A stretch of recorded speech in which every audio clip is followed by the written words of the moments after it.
তোমাকে ভুলি আমি কেমন করে। আল্লাহুম্মা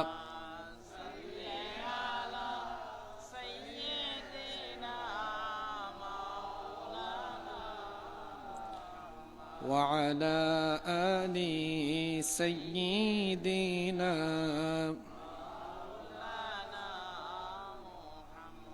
হে মুসলমান জাগরে এবার, নেই কো সময় ঘুমিয়ে থাকার। দিকে দিকে মুমিনেরা কাঁদছে, রক্তের বন্যায় ভাসছে।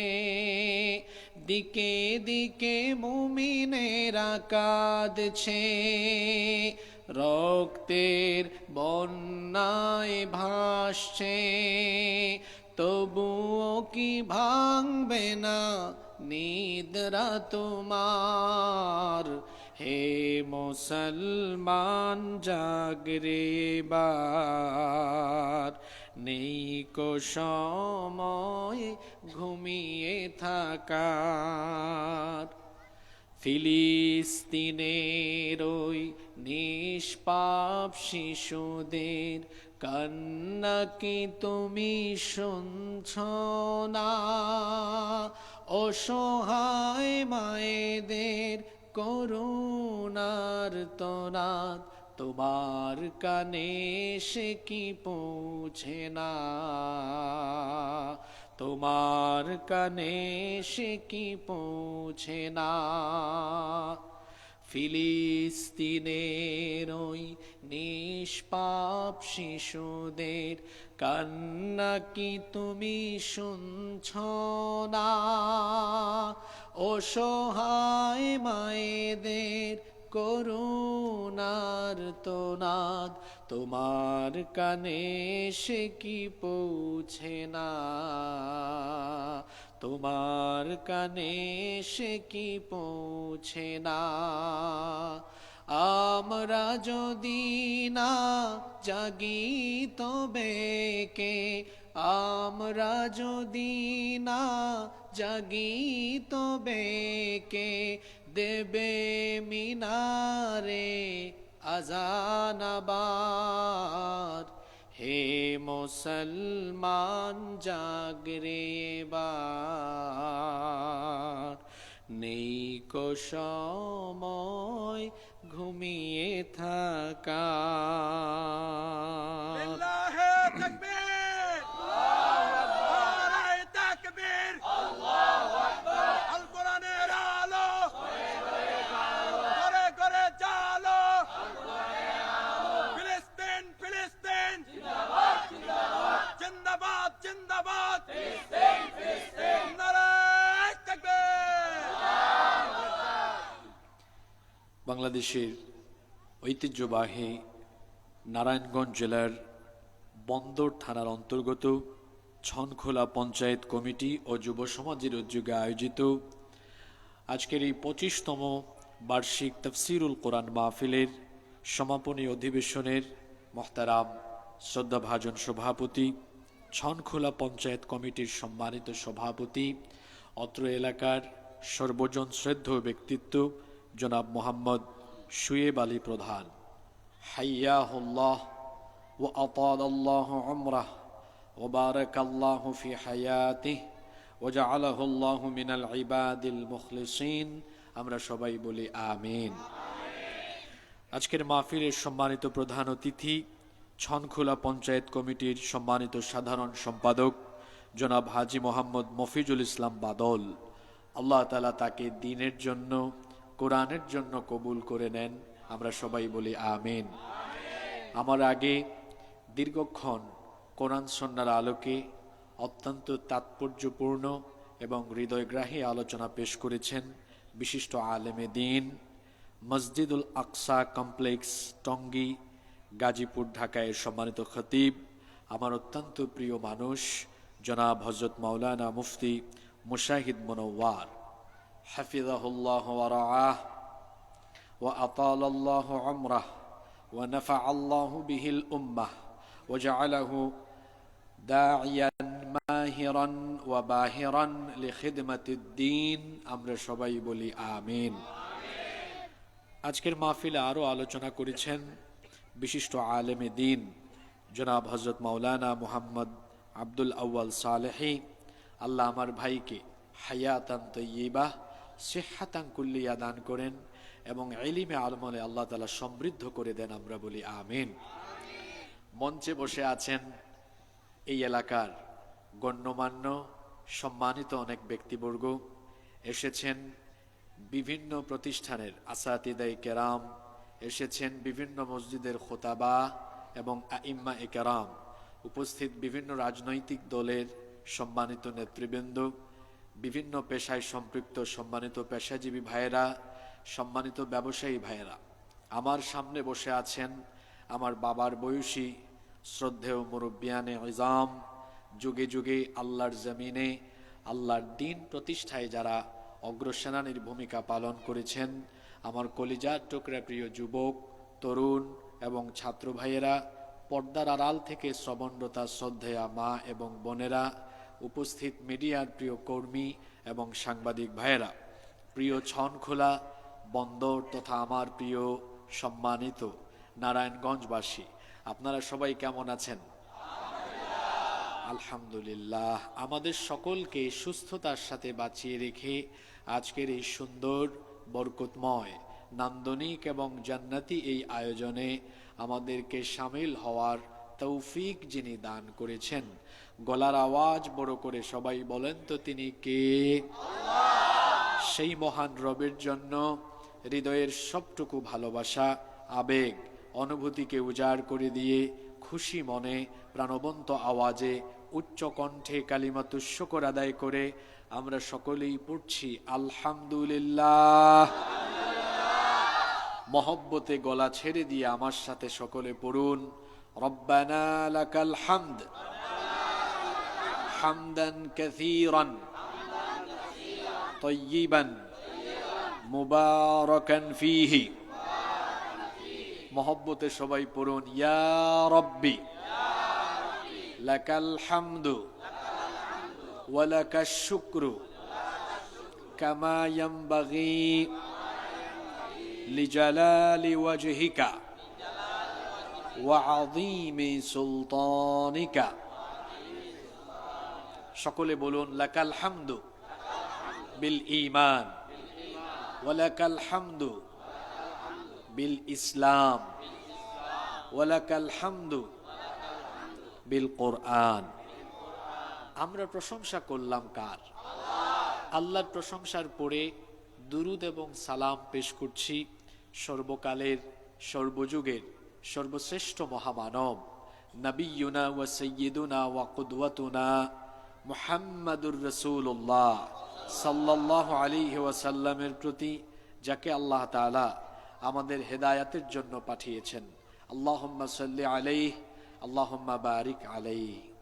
সম্মানিত উপস্থিতি, মানুষের জীবনে সময় হচ্ছে সবচেয়ে গুরুত্বপূর্ণ সম্পদ। টাকা পয়সা সম্পদ হারিয়ে গেলে এগুলো ফিরে পাওয়ার সম্ভাবনা বা সুযোগ আসতে পারে, কিন্তু জীবনে যে সময়টুকু চলে যায় তার কখনো ফিরে আসে না। এজন্য গবেষকগণ বলেন সম্পদকে, সময়কে কাজে লাগিয়ে সম্পদ অর্জন করা যায়, কিন্তু গোটা পৃথিবীর সম্পদ দিয়ে জীবনের ফেলে আসা সময়কে আর ফিরে পাওয়া যায় না। এজন্য আমাদের গুরুত্বপূর্ণ সম্পদ এই সময়। অপ্রাসঙ্গিক, অহেতুক, অপ্রয়োজনীয় কোনো কথা বলে আমরা নষ্ট করতে চাই না। সরাসরি আমরা আল্লাহর কালাম থেকে হেদায়াতের নিয়তে কিছু কথা বলতে চাই, শুনতে চাই ইনশাআল্লাহ। আল্লাহ তাআলা আমাদেরকে হেদায়াতের নিয়তে বলার এবং শোনার তৌফিক দান করেন, আমরা বলি আমিন। সম্মানিত উপস্থিতি, অত্যন্ত ভারাক্রান্ত হৃদয় নিয়ে আমরা এখানে সমবেত হয়েছি। আমরা যে সময়ে অত্যন্ত সুন্দর এবং নিরিবিলি পরিবেশে এখানে আল্লাহর কালাম শুনতে বসেছি, এই সময়ে ফিলিস্তিনের গাজ্জা এবং রাফায় আমাদের অসংখ্য ভাই বোনেরা বাস্তুচ্যুত হয়ে তারা দিকবিদিক ছোটাছুটি করছেন, অসভ্য দখলদার ইসরায়েলের বর্বর ইহুদিরা তাদের উপরে গত কয়েকদিনে যে নিষ্ঠুর এবং বর্বর গণহত্যা চালিয়েছে, তারা এই গণহত্যার মাধ্যমে তারা যে পৃথিবীর সবচাইতে অসভ্য বর্বর সন্ত্রাসী তার বহিঃপ্রকাশ তারা ঘটিয়েছে। আমরা এই গণহত্যার তীব্র নিন্দা এবং ঘৃণা জ্ঞাপন করছি। পাশাপাশি এই গণহত্যা, ফিলিস্তিনিদের উপরে এই জুলুম, এই নির্যাতন, এটা তো নতুন নয়।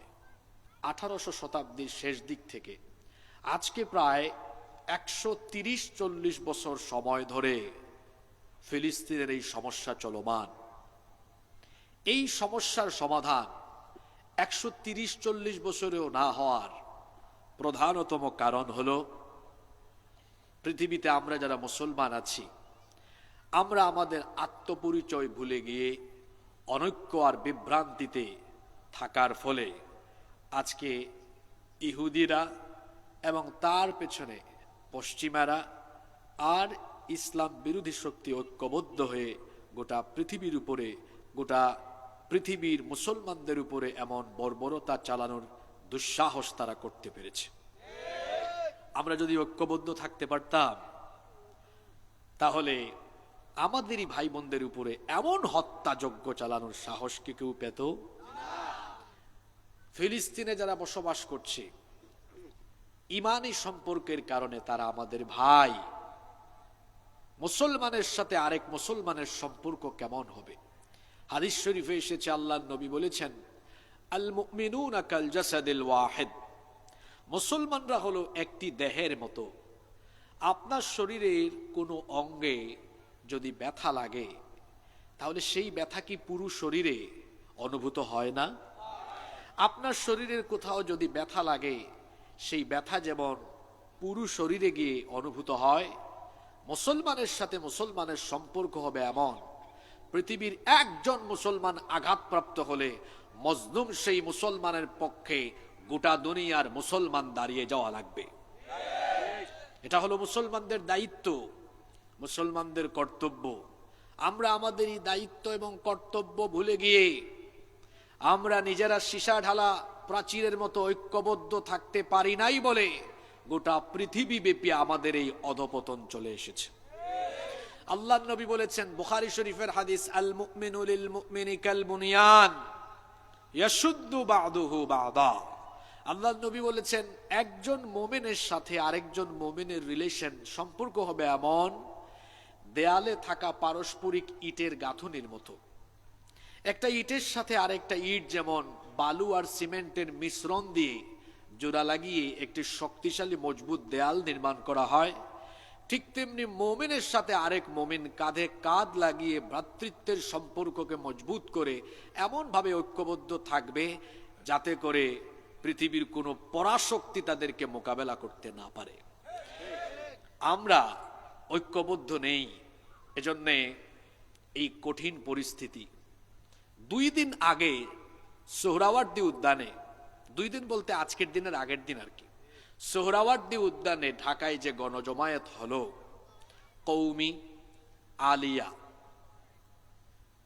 জামাত, হেফাজত, খেলাফত, জমিয়ত, চরমুনাই সহ বিভিন্ন ঘরানার আলেম ওলামা, বিভিন্ন ইসলামী দল এবং ইসলামী দল ছাড়াও অন্যান্য রাজনৈতিক দল, সকল প্ল্যাটফর্মের মানুষ একই মঞ্চে ঐক্যবদ্ধ হওয়ার মাধ্যমে যে চিত্র বিশ্ববাসীকে দেখিয়েছে, সেটা হলো এই: অসভ্য দখলদার ইসরায়েলের ইহুদিরা তারা পৃথিবীর মানচিত্র থেকে ফিলিস্তিনকে মুছে দিতে চেয়েছে, কিন্তু এই কাজ করতে গিয়ে এখন গোটা পৃথিবীর সকল মুসলমান দেশগুলো এক একটা ফিলিস্তিন হয়ে গিয়েছে। গোটা পৃথিবীর মুসলমানরা ফিলিস্তিনিদের পক্ষে আওয়াজ তুলেছে। পৃথিবীর মানচিত্র থেকে ফিলিস্তিন নয়, বরং পৃথিবীর মানচিত্র থেকে বর্বর ইহুদিরা হারিয়ে যাবে। সম্মানিত উপস্থিতি, কালকের এই চিত্র আমাদেরকে আরেকটি বার্তা দিয়েছে, সেটি হলো এই: আমরা বিভিন্ন ঘরানার আলেম ওলামা আর বিভিন্ন ইসলামী দলের মধ্যে আমাদের ছোটখাটো বিষয়ে মতপার্থক্য থাকতে পারে, কিন্তু ইসলাম আর মুসলমানদের স্বার্থে আমরা সবাই একই কাতারে দাঁড়িয়ে যেতে পারি, গতকালের সমাবেশ তার সবচাইতে বড় প্রমাণ। আমি সকল ঘরানার আলেম উলামা এবং সকল ইসলামী দলের নেতৃবৃন্দ সহ সকলকে ধন্যবাদ জানাচ্ছি এই সুন্দর ঐক্যবদ্ধ চিত্র দেখানোর জন্য। তবে বড় দেরি হয়ে গিয়েছে। যদি আমরা আগে থেকে ঐক্যবদ্ধ থাকতে পারতাম তাহলে গত 16-17 বছরে আমরা এই বাংলাদেশের অনেকগুলো রত্নকে হারাতাম না। যদি আমরা ভেদাভেদ ভুলে গিয়ে ঐক্যবদ্ধ থাকতে পারতাম তাহলে জালিমের গোষ্ঠী একজন আলেমের হাতে হাত করা পরানোর সাহসও তারা কোনোদিন পেত না। যদি আমরা ঐক্যবদ্ধ থাকতাম তাহলে কোরআনের কিংবদন্তি খাদেম আল্লামা সাইদিকে আমাদের হারাতে হতো না। আমরা যদি ঐক্যবদ্ধ থাকতাম শহীদ আল্লামা জুনাইদ বাবুনগরী রহমতুল্লাহ আলাই তাকে কারাগারে নিয়ে এমন নির্যাতন করার সাহস এরা দেখাতে পারত না। আসলে আমরা আলেম আলেম না চিনলেও জালেম আলেম চিনে। কথা মনে হয় বুঝেন নাই। একটু দ্রুত বলে ফেলছি তো একটু আস্তে করে বলি। মাঝে মাঝে আমরা আলেমে আলেম না চিনলেও জালেমে ঠিকই আলেম চিনে। এবার একটু বুঝায় বলি। আমরা মাঝে মাঝে টুপি দিয়ে ভাগ করে ফেলি যে আমি তো চরমুনাই মার্কা টুপি পরেছি, উনি তো জামাত টুপি পরেছেন, উনি তো খেলাফত টুপি পরেছেন। আমরা টুপি দিয়ে ভাগ করি বা বিভিন্ন ঘরানা বা আদর্শ দিয়ে ভাগ করি। আর জালিমের গোষ্ঠী জুলুম নির্যাতনের বেলায় টুপি দিয়া ভাগ করে না। এজন্য দেখবেন মাওলানা মামুনুল হককে যে জেলে রেখেছে আমির হামজাকেও একই জেলে রেখেছে। আমরা আলেমে আলেম না চিনলেও জালেমে ঠিকই আলেম চিনে। অতীত থেকে আসুন আমরা শিক্ষা নেই। কৌমি আলিয়া মাঝখানের অনৈক্যের দেয়ালকে ভেঙে চুরে টুকরা টুকরা করে দিয়ে এই দেশে আমরা যত ঘরানার আলেম উলামা আর যত ঘরানার ইসলামী দল আছি, ছোটখাটো বিষয়ে আমাদের মতবিরোধ থাকতেই পারে, এটাও ইসলামের সৌন্দর্য। কিন্তু ইসলাম আর মুসলমানদের স্বার্থে আমরা যদি ঐক্যবদ্ধ হতে পারি, ভবিষ্যতের বাংলাদেশে আলেম উলামাদের বিরুদ্ধে গিয়ে দুঃসাহস দেখানোর সাহস কেউ করবে না। আল্লাহ আমাদেরকে ঐক্যবদ্ধ করে দেন। সম্মানিত উপস্থিতি, আমি ফিলিস্তিনের কথা বলছিলাম। আহারে, এই মজলুম মানুষগুলোর উপরে কত নির্যাতন। গাজা আর রাফাকে তারা শেষ করে ফেলেছে, নিঃশেষ করে দিয়েছে। সেই সকল দুর্বল ইমানদার নারী পুরুষের পাশে থাকা, তাদের পক্ষে লড়াই করা পৃথিবীর অন্যান্য মুসলমানদের কি আজ দায়িত্ব নয়? কমাই গেলেন নাকি? আমাদের কি দায়িত্ব নেই? আমি আল্লাহর কোরআন থেকে একটা ঘটনা দিয়ে আজকের আলোচনায় প্রবেশ করব। মনোযোগ দিয়ে শুনবেন। আমরা অনেক ইনফরমেটিভ কথা এখানে শুনবো আজকে ইনশাআল্লাহ। গাজা আর রাফায় লক্ষ লক্ষ মুসলমানদের উপরে যে হত্যাযজ্ঞ আর নিপীড়ন চলছে, এই পরিস্থিতিতে পৃথিবীর বাকি মুসলমানের জন্য শুধু প্রতিবাদ নয়, এই মুসলিমদের পক্ষে জিহাদ করা ফরজে আইন হয়ে গিয়েছে। কেমনে ফরজে আইন হয়েছে? সরাসরি আল্লাহর কোরআন থেকে শুনেন। হাতে গোনা কয়েকজন দুর্বল মুসলমানদের উপরে যখন নিপীড়ন এসেছে, এই সকল মজলুমদের পক্ষে বাকি মুসলমানদের জন্য জিহাদ বাধ্যতামূলক করে দিয়ে আল্লাহ কোরআনের আয়াত নাজিল করেছেন। আল্লাহু আকবার। আপনারা জানেন আল্লাহর নবী হিজরত করে মক্কা থেকে চলে গিয়েছেন কোথায়? সবাই বলেন। নবীজির সাথে তার সাহাবীরাও গিয়েছেন মক্কা থেকে। কিন্তু কিছু সংখ্যক সাহাবী যারা বয়সের ভারে নুজ্জ হয়ে গিয়েছিলেন, যারা বয়সের ভারে নুজ্জ হয়ে গিয়েছিলেন, শারীরিক অক্ষমতা এবং অর্থনৈতিক দৈন্যদশা থাকা এই রকম কিছু সাহাবীরা হিজরত করে মদিনায় যেতে পারলেন না। এদের মধ্যে কারা কারা ছিলেন? তাফসীরের কিতাবগুলোতে এসেছে রাইসুল মুফাসসিরিন আব্দুল্লাহ ইবনে আব্বাস রাদিয়াল্লাহু আনহুর মা, তারপরে সাহাল ইবনে সাহাল, আবু জান্দাল রাদিয়াল্লাহু আনহু সহ এই রকম আরো বহু সাহাবীরা হিজরত করে মদিনায় যেতে পারেন নাই। অর্থনৈতিক দৈন্যদশা এবং শারীরিক অক্ষমতার ফলে মক্কায় তারা থেকে গেলেন। দুর্বল এই মুমিনরা, দুর্বল এই মুসলমানরা যখন হিজরত না করে মক্কায় থেকে গেলেন, মক্কার কাফের বেঈমান মুশরিকেরা সেই সকল দুর্বল অসহায় ঈমানদার নারী পুরুষ আর শিশুদের উপরে এমন অবর্ণনীয় জুলুমান নির্যাতন আরম্ভ করলো। তাদের উপরে জুলুম নির্যাতনের ফলে সেই সকল মজলুমদের আর্তনাদে আহাজারিতে গোটা মক্কার আকাশ বাতাস ভারী হয়ে উঠল। এই সকল মজলুমেরা সেই চরম কঠিন সংকটের সময়ে জুলুম থেকে উত্তরণের জন্য আল্লাহর দরবারে 3টা আবেদন করলেন। জোরে বলেন কয়টা? 1 নাম্বার আবেদন তারা করলেন, হে আল্লাহ তুমি আমাদেরকে এই জালিমদের হাত থেকে রক্ষা করো। 2 নাম্বার দোয়া তারা করলেন, আল্লাহ তোমার তরফ থেকে আমাদের জন্য অভিভাবক পাঠাও। 3 নাম্বার আবেদন করলেন, আল্লাহ তোমার তরফ থেকে আমাদের জন্য সাহায্যকারী পাঠাও। কেউ যখন মজলুম হয়ে আল্লাহর দরবারে দোয়া করে, মজলুমের দোয়া আল্লাহ ফিরাইয়া দেন না, কারণ আল্লাহর নবী বলেছেন মজলুম আর আল্লাহর মাঝখানে কোনো পর্দা থাকে না। সুবহানাল্লাহ। এজন্য আল্লাহর নবী বলেছেন ইত্তাকু দাওয়াতাল মাজলুম, মজলুমের বদদুয়া থেকে নিজেকে বাঁচাও। খবরদার কখনো কারো উপরে জুলুম করবেন না, কারণ কোন ব্যক্তি জুলুমের শিকার হয়ে মজলুম যখন দোয়া করে সেই দোয়া যিনি সরাসরি কবুল করে নেন তিনি কে? মজলুমের চোখের পানি কখনো বিফলে যায় না।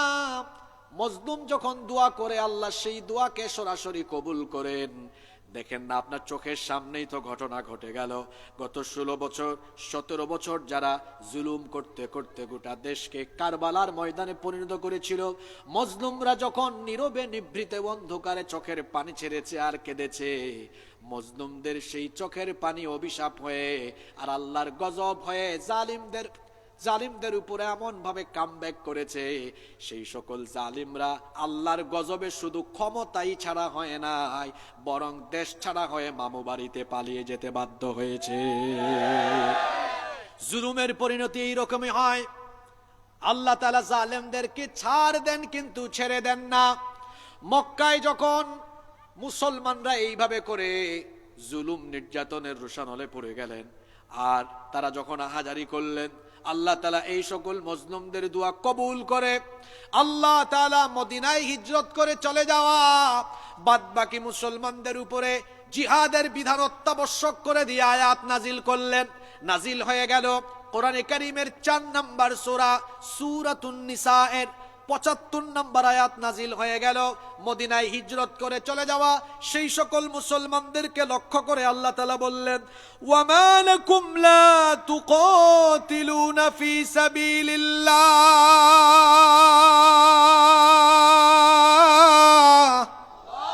তোমাদের কি হলো? কেন তোমরা আল্লাহর পথে লড়াই করছো না, আল্লাহর পথে যুদ্ধ করছো না? ওয়াল মুস্তাদআফিনা মিনার রিজালি ওয়ান নিসাই ওয়াল উইলদান, সেই সকল দুর্বল ঈমানদার পুরুষ নারী এবং শিশুদের জন্য, আল্লাযীনা ইয়াকুলুনা, যারা নির্যাতিত হয়ে বলছে, রব্বানা আখরিজনা মিন হাযিহিল ক্বরিয়াতিয যালিমি আহলুহা, হে রব আমাদেরকে এই জালিমদের অধ্যুষিত অঞ্চল থেকে বের করে দাও। ওয়াজআল লানা মিন লাদুনকা ওয়ালিয়া, আর তোমার তরফ থেকে আমাদের জন্য অভিভাবক পাঠাও। ওয়াজআল লানা মিন লাদুনকা নাসীরা,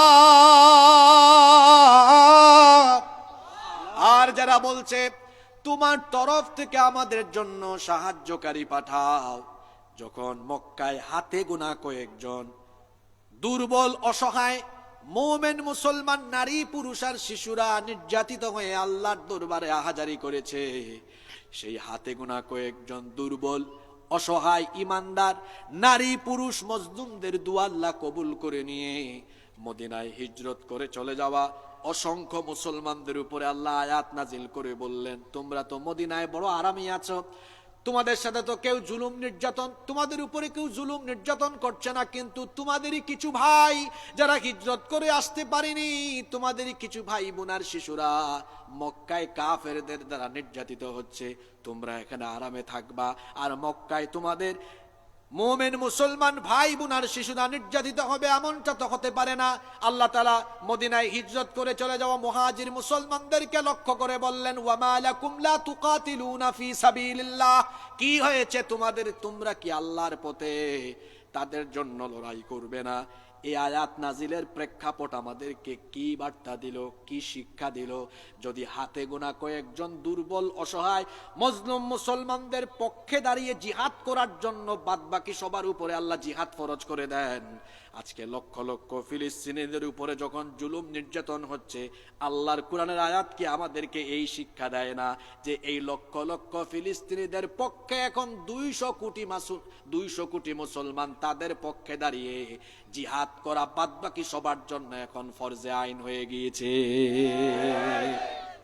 আপনি তো বড় বাস্তববাদী মানুষ, আপনি বলবেন হুজুর এই যে আপনি গলাবাজি করে একটা কথা বলে ফেললেন যে আমরা বাদবাকি 200 কোটি তাদের পক্ষে দাঁড়িয়ে যাব, কিন্তু আমরা যাদের বিরুদ্ধে দাঁড়াবো ইসরায়েল, এদের মিলিটারি তো পৃথিবীর শক্তিশালী মিলিটারি, আর তাদের কাছে যে অস্ত্রশস্ত্র আছে তা পৃথিবীর সবচাইতে অত্যাধুনিক এবং লেটেস্ট সরঞ্জাম আছে।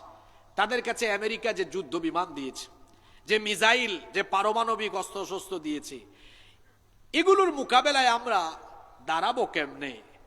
আমাদের তো সক্ষমতা নাই। মানে এটা হলো বাস্তববাদী মানুষের বাস্তববাদী কথা। হুজুর আমাদের সক্ষমতা নাই। আপনাদের মনোযোগ আছে না চলে গেছে? খেয়াল করে শুনেন, যাদের ইমানের ব্যাটারি দুর্বল হয়ে গিয়েছে, আজকে কোরআন হাদিস দিয়ে ইমানের ব্যাটারিকে আপনি ফুলফিল করুন। এই যে আপনি বললেন বাস্তববাদী মানুষ যে হুজুর এই শক্তিশালী সেনাবাহিনীর বিরুদ্ধে লড়াই করার আমাদের তো সক্ষমতা নেই। এবার আপনারা বুঝে শুনে জবাব দেন তো, পৃথিবীতে কোনো যুগে বা কোনো কালে আজ অবধি পৃথিবীতে কি মুসলমানরা যে কোনো যুদ্ধ সংগ্রাম বা বিপ্লবে সক্ষমতা দিয়ে বিজয়ী হয়েছে, না আল্লাহর সাহায্যে বিজয়ী হয়েছে? এই আওয়াজে হবে না। কার সাহায্যে? কোরআন হাদিসের উদ্ধৃতি দিব, তার আগে ওই যে আপনি বাস্তববাদী মানুষ তো, আপনাকে বাস্তব কয়েকটা কাহিনী বলে এরপর কোরআন হাদিসে ঢুকবো। আপনি যে বললেন হুজুর সক্ষমতা নাই, দাঁড়াবো কেমনে? সক্ষমতা দিয়ে বিজয় আসে না, কোয়ান্টিটি দিয়ে বিজয় আসে না। লড়াই করা মানুষগুলো যখন কোয়ালিটি সম্পন্ন হয়, সংখ্যায় কম হলেও এদেরকে বিজয় দিয়ে দেন কে? সক্ষমতা দিয়ে বিজয় আসে না। ঈমান, তাওয়াক্কুল, অবিচলতা, অসীম সাহস, আল্লাহর উপর দৃঢ় ঈমান থাকলে পরে সাহায্য করেন কে? আল্লাহ। আপনি যে বলেন সক্ষমতা থাকলে বিজয় আসে, তাহলে বাংলাদেশে যে গত 8 মাস আগে এক বিপ্লব ঘটলো, যারা বিপ্লব ঘটালো রাষ্ট্রযন্ত্রের সক্ষমতা বেশি ছিল না বিপ্লবীদের সক্ষমতা বেশি ছিল? জোরে বলতে হবে। যে ছাত্র তরুণ যুবকেরা দাঁড়ালো, এদের হাতে কি রাইফেল ছিল? পুরুষ মানুষের মতো জবাব দেন, ছিল? অস্ত্র ছিল? কিছুই ছিল না। পুলিশের হাতে সব ছিল। আর এখন তো সব ফাঁস হয়ে গিয়েছে। ইন্টারনেট বন্ধ করে ঢাকার আকাশে হেলিকপ্টার উড়ায়া নির্মম হত্যাযজ্ঞ চালানো হয়েছে। বলেন সেই সময় যারা বিপ্লবী রাস্তায় ছিল, আপনারা বলেন তো সক্ষমতা ছিল? তবে তাদের অন্তরে ছিল অসীম সাহস। আমার মনে হয় যারা মুসলমান ছিল প্রত্যেকের অন্তরে পূর্ণ ঈমান ছিল, আল্লাহর উপর তাওয়াক্কুল ছিল। যখন ঈমান আর তাওয়াক্কুলের সাথে তারা দাঁড়িয়েছে, আল্লাহ তাআলা তখন এই দুর্বলদেরকে, আসলে মজলুমের পক্ষে থাকেন কে? আল্লাহ যার সাথে আছেন তাদেরকে মোকাবেলা করা যায়? জোরে বলেন, মোকাবেলা করা যায়? যখন এরা ঈমান, অসীম সাহস আর আল্লাহর উপর তাওয়াক্কুল করে দাঁড়িয়েছে, তাদের উপর যখন জুলুম হয়েছে, আল্লাহ মজলুমের পক্ষ নিয়ে মজলুমদেরকে সাহায্য করেছেন, জালিমদেরকে আল্লাহ ধ্বংস করে দিয়েছেন। আপনার চোখে আঙ্গুল দিয়ে দেখালাম সক্ষমতা দিয়ে বিজয় আসে না, বিজয় আসে কার সাহায্যে? ওই যে আফগানিস্তানে 2-3 বছর আগে মোল্লা ওমরের দল তালেবানরা ব্রিটিশদেরকে খেদায়া এখন আফগানিস্তানে ইমারতে ইসলামী কায়েম করে তারা দেশ চালাচ্ছে। আপনারা আমাকে বলেন তো, এই যে ব্রিটিশ সেনাবাহিনী, আবার ন্যাটো সদস্যভুক্ত সেনাবাহিনী, তারপর তাদের লেটেস্ট সকল মিসাইল, পারমাণবিক অস্ত্র, অত্যাধুনিক সরঞ্জামাদি নিয়ে পূর্ণ শক্তি নিয়ে তারা আফগানিস্তানে এসেছে। কিন্তু আফগানি যোদ্ধা যারা ছিল, আপনারা টেলিভিশনে দেখেছেন, অনেক যোদ্ধাদের পায়ের তলায় স্যান্ডেলও ছিল না। তো আফগানিরা ব্রিটিশদেরকে খেদায়া দিল সক্ষমতা দিয়ে না আল্লাহর সাহায্যে? জোরে বলেন, সক্ষমতা দিয়ে না আল্লাহর সাহায্যে। এবার চলেন কুরআন হাদিসে চলে যাই। পৃথিবীতে কোন যুগে কোন কালে মুসলমানরা শক্তি দিয়ে বিজয়ী হয় নাই, মুসলমানরা কোয়ান্টিটি সংখ্যা দিয়ে বিজয়ী হয় নাই, সক্ষমতা নিয়ে যুদ্ধের মাঠে গিয়ে বিজয়ী হয় নাই। বরং সংখ্যায় কম হয়েও, অস্ত্র শস্ত্র কম থাকা সত্ত্বেও ঈমান নিয়ে দাঁড়ানোর ফলে সেই দুর্বল মুসলমানদেরকে পৃথিবীর শক্তিশালী সেনাবাহিনীর উপরে বিজয় দিয়েছেন কে? ইসলামের প্রথম যুদ্ধের নাম কি? জোরে বলতে হবে বাবা। যুবক ভাইদের কি হলো? যুবক ভাইরা তো বুড়া হয়ে গেলে চলবে না। ইসলামের প্রথম যুদ্ধের নাম কি? বদরের যুদ্ধ। আপনারা বলেন তো, বদরের যুদ্ধে কাফিরদের সক্ষমতা বেশি ছিল না ইমানদারদের সক্ষমতা বেশি ছিল? বিজয়ী হয়েছে কে? বিজয়ী হয়েছে কারা? এবার শুনেন সেই কাহিনী আপনাকে আমি কোরআন থেকে শোনাই। কোরআনুল কারীমের ৩ নম্বর সূরা সূরাতু আল ইমরানের ১২৩ নম্বর আয়াতে রব্বুল আলামিন বলছেন, ওয়ালাকাদ নাসারাকুমুল্লাহু বিবাদরিন ওয়া আনতুম আযিল্লাহ ফাত্তাকুল্লাহা লাআল্লাকুম তাশকুরুন। আল্লাহ তাআলা বলছেন, আর অবশ্যই আল্লাহ তোমাদেরকে বদরে সাহায্য করেছেন, বদরে তোমাদেরকে বিজয় দিয়েছেন যখন তোমরা ছিলে হীনবল, যখন তোমরা ছিলে দুর্বল, তখন তোমাদের কোনো সক্ষমতা ছিল না। সব দিক থেকে মুসলমানরা ছিল কম, সেনাবাহিনী মুসলমানদের কম ৩১৩, আর কাফিরদের ছিল কত? ১০০০। অস্ত্র শস্ত্র কাফিরদের বেশি, মুসলমানদের কম। আবার যুদ্ধের বাহন সেই কালে ছিল ঘোড়া এবং উট, বাহনও মুসলমানদের কম, কাফিরদের বেশি। সৈন্যবল, অর্থবল, জনবল, বাহন, যুদ্ধের সরঞ্জাম, উপাদান, সব দিক দিয়ে মুসলমানদের চেয়ে কাফিররা এগিয়ে। কাফিরদের সবকিছু আছে, মুসলমানদের সবকিছু নাই। কিন্তু আজীব একটা ব্যাপার আপনারা খেয়াল করেন, আবার মুসলমানদের কাছে এমন একটা জিনিস আছে যেটা কাফিরদের কাছে নাই। মুসলমানদের কাছে যেটা আছে আর কাফিরদের কাছে যেটা নাই, তার নাম হলো, জোরে বলেন, তার নাম কি? আমাদের এই ইমানি অস্ত্রকে মোকাবেলা করার কোনো শক্তি পৃথিবীতে নাই। ৩১৩ জন সৈন্য যখন, বাহন কম, ঘোড়া কম, উট কম, অস্ত্র কম, সৈন্য কম, সবকিছু কম কম নিয়ে, ঈমান নিয়ে যখন তারা বদরের ময়দানে গিয়েছেন, আল্লাহর নবী তো চিন্তায় পড়ে গেলেন। আল্লাহ তাআলা নবীকে তখন সান্ত্বনা দিয়ে বললেন, ও নবী, কেন আপনি টেনশন করেন, কেন আপনি দুশ্চিন্তা করেন? আপনার সাথে থাকা এই ৩১৩ জন সাহাবী যদি ঈমান আর তাওয়াক্কুল নিয়ে ময়দানে অবিচল থাকে, লড়াই আপনার সাহাবীদেরকে করতে হবে না। আসমান থেকে আমি আল্লাহ ফেরেশতা পাঠাইয়া কাফিরদেরকে পরাজিত করে বদরে আমি আপনাকে বিজয় দিয়ে দিব। আল্লাহ তার নবীর সাথে যে ওয়াদা করেছেন, আল্লাহ কি সেই ওয়াদা পূরণ করেন নাই? আসতে বলবেন না, জোরে বলেন, আল্লাহ কি করেন নাই? আল্লাহ যেভাবে নবীর সাথে ওয়াদা করেছেন, সেই ওয়াদা আল্লাহ পূরণও করেছেন। কোরআনুল কারীমের ৮ নম্বর সূরা সূরাতুল আনফালের ১২ নম্বর আয়াতে আল্লাহ তাআলা বলছেন, ইয ইউহি রাব্বুকা ইলাল মালাইকাতি আন্নী মাআকুম ফাসাব্বিতুল্লাযীনা আমানু সাউলকি ফি কুলুবিল্লাযীনা কাফারুর রু'বা ফাদরিবু ফাওকাল আ'নাক ওয়াদরিবু মিনহুম কুল্লা বানান। আল্লাহ তাআলা বলছেন, আর স্মরণ করো যখন তোমার প্রতিপালক ফেরেশতাদেরকে ডেকে বললেন, জোরে বলেন তো, ফেরেশতা যার আইন মানতে বাধ্য তিনি কে?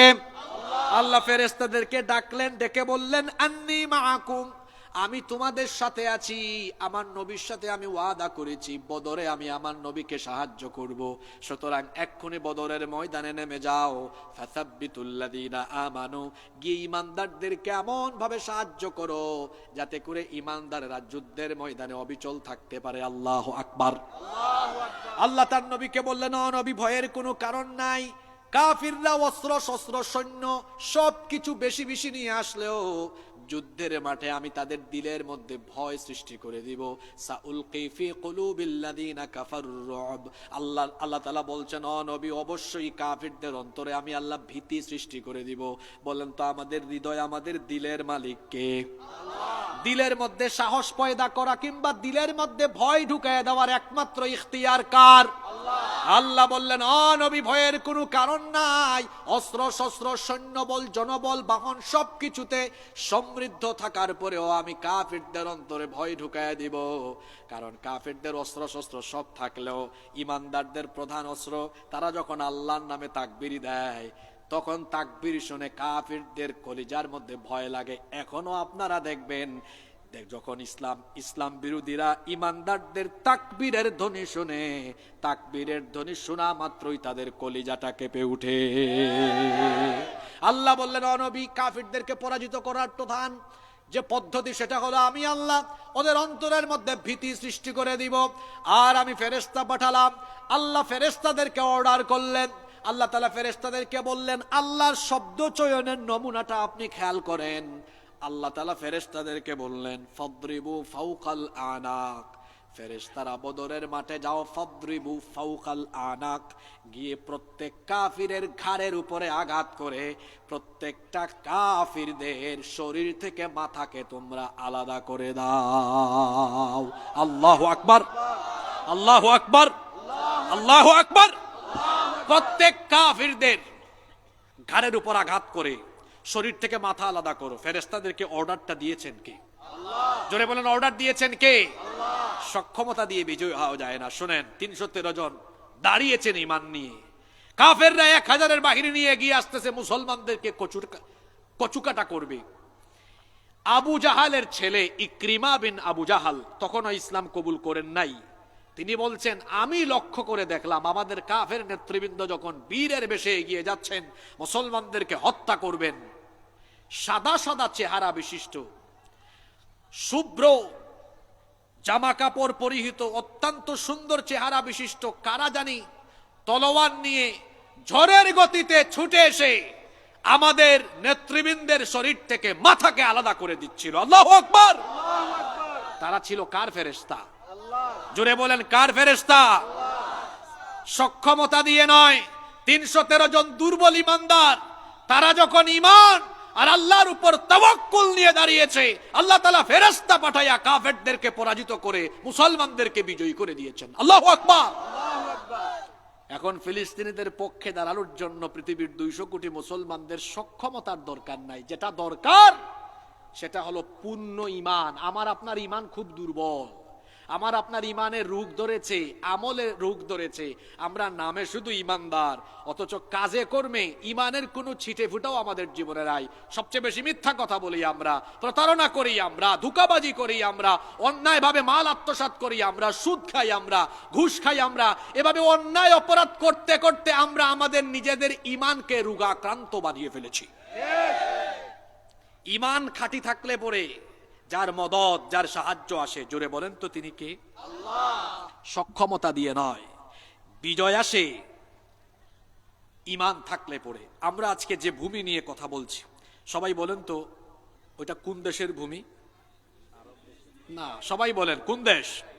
ফিলিস্তিন। আমরা কি নিয়ে কথা বলছি? জোরে বলেন, কি নিয়ে কথা বলছি? এবার আপনাকে আল্লাহর কোরআন থেকে চমৎকার একটা ঘটনা শোনাই। এই অঞ্চল জেরুজালেম, আল কুদস, ফিলিস্তিন, এটা পৃথিবীর আগেও অতীতেও সক্ষমতা দিয়ে বিজয় হয় নাই। এটা বিজয় হয়েছে আল্লাহর সাহায্যে। সুবহানাল্লাহ পড়বেন না? আপনার ইমান যদি দুর্বল হয়ে যায় তাহলে আপনি শুনুন, আপনাকে আল্লাহর কোরআন থেকে ঘটনাটা শোনাই। আল্লাহর কোরআনের 5 নম্বর সূরা সূরাতুল মাইদা এর 21 নম্বর আয়াত থেকে বাড়িতে গিয়ে আপনি পড়বেন। মুসা নবীর কাহিনী শুনতেছেন আপনারা? জেরুজালেমের ঘটনা বলছি, জেরুজালেমের ঘটনা। আপনারা সবাই জানেন মুসা নবী তার উম্মত নিয়ে ফেরাউনের হাত থেকে মুক্তি পাওয়ার জন্য রওনা করলেন আল্লাহর কথা মতো। তিনি এবার লোহিত সাগর তার উম্মত নিয়ে চলে গেলেন, পাস হয়ে চলে গেলেন। আর ফেরাউন আর তার বাহিনীকে লোহিত সাগরে ডুবাইয়া মেরেছেন কে? আল্লাহ। এই কাহিনী আপনাদের জানা আছে। মুসা নবী তার উম্মত নিয়ে যখন সাগরের ওই পারে চলে গেলেন, ফেরাউন আর তার বাহিনীও শেষ। মুসা নবী আবার তার উম্মত নিয়ে কোথায় যাবেন, কোন দিকে যাবেন তিনি নিজেও জানেন না। আল্লাহ তাআলা বললেন, হে আমার নবী মুসা, তুমি তোমার উম্মত নিয়ে মসজিদে আকসার যে আশেপাশের অঞ্চল, ফিলিস্তিন, জেরুজালেম, ওই ভূমিতে যাও, জিহাদ করে এই অঞ্চলকে পুনরুদ্ধার করো। সেই সময়ে এই অঞ্চলকে দখল করে রেখেছিল আমালিকা সম্প্রদায়। আমালিকা সম্প্রদায় ছিল সেই সময়ে পৃথিবীর সুপার পাওয়ার। তাদের শক্তিশালী সেনাবাহিনী ছিল, সকল দিক থেকে তারা সমৃদ্ধ ছিল। আল্লাহ মুসা নবীকে বললেন, মুসা, ফেরাউন আর তার বাহিনীর হাত থেকে আমি তোমাকে নাজাত দিয়েছি, তার বাহিনীকে ধ্বংস করে দিয়েছি। এবার তুমি তোমার উম্মত নিয়ে ওই জেরুজালেমে যাও, গিয়ে ওই নাফরমান আমালিকা সম্প্রদায়ের হাত থেকে এই পবিত্র ভূমি তুমি উদ্ধার করো, জিহাদ করো। মুসা নবী তখন বললেন, হে আল্লাহ, আমার এই দুর্বল উম্মত, এরা কেউ প্রশিক্ষিত নয়, অস্ত্র শস্ত্র আমাদের বেশি নাই, আমরা কিভাবে পৃথিবীর শক্তিশালী একটি সেনাবাহিনীর বিরুদ্ধে লড়াই করব, যুদ্ধ করব? আমার উম্মত তো তাদের বিরুদ্ধে যুদ্ধ করতে পারবে না। আল্লাহ তাআলা তখন বললেন, মুসা, তুমি বলছো তোমার উম্মতের সক্ষমতা নাই, তোমরা দুর্বল, কিন্তু মুসা তুমি বলো, তোমার সাথে যদি আমি থাকি তাহলে কি তোমার বাহিনীকে মোকাবেলা কেউ করতে পারবে নাকি? জোরে বলেন, পারবে নাকি? বলেন তো, আল্লাহ যার সাথে থাকেন তারা দুর্বল না সবল? আরো জোরে বলেন, তারা দুর্বল না সবল? মুসা নবীকে আল্লাহ বললেন, মুসা, আমি তোমার সাথে আছি, আমি তো কাফেরদের সাথে নাই, তোমার সাথে আছি, সুতরাং তুমি যাও। যদি তোমার দুর্বল এই উম্মত নিয়ে শুধু জিহাদের ময়দানে যাও, যুদ্ধ তোমাদেরকে করা লাগবে না, যদি শুধু দাঁড়াতে পারো, আমি আল্লাহ ফেরেশতা পাঠায়া বিজয় দিয়ে ওই জেরুজালেমের ভূমিকে তোমার উম্মতের ভাগ্যে লিখে দিব। মুসা নবী এবার তার উম্মতকে ডেকে কি বললেন, এই সম্পূর্ণ কাহিনী আল্লাহ তাআলা কোরআনে কারীমের 5 নম্বর সূরা সূরাতুল মাইদা এর 21 নম্বর আয়াত থেকে 26 নম্বর আয়াত পর্যন্ত তুলে দিলেন। মুসা নবী তখন তার উম্মতকে ডেকে কি বললেন শোনেন।